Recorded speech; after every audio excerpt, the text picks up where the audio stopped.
Syrian President Bashar Assad has won his fourth term as president, extending his rule over the country for another 7 years.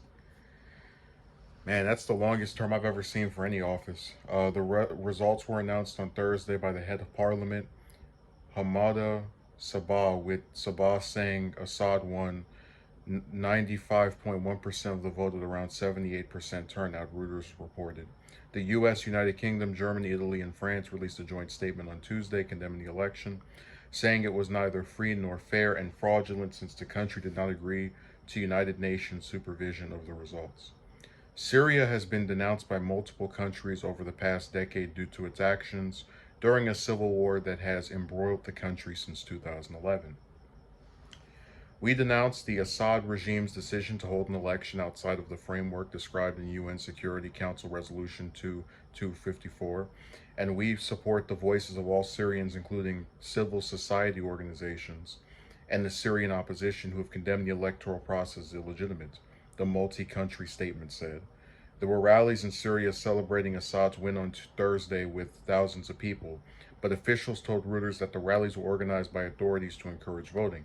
The other candidates who ran in the election were former Deputy Cabinet Minister Abdallah Salam Abala and Mohamed Ahmed Murray, the head of an officially sanctioned opposition party.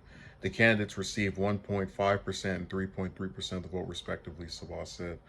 So I am someone who doesn't like it when other countries get involved in the efforts of another country, because I just see intervention usually as a waste of time.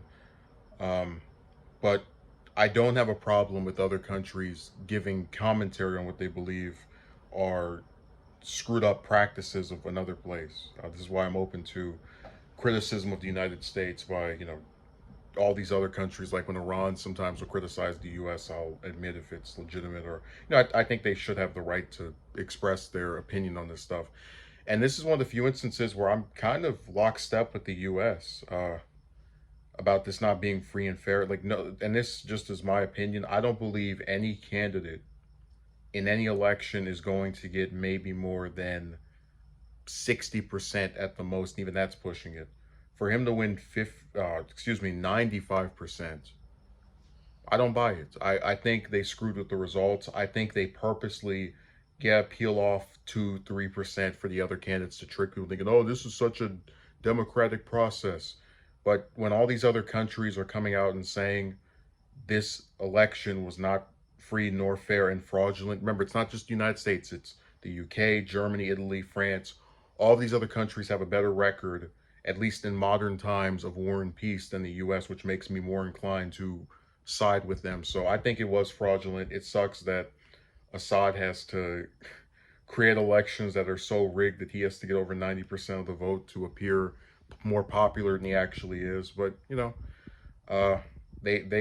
these countries getting together to criticize this, I like, because you don't usually get so many countries coming out and saying this is wrong.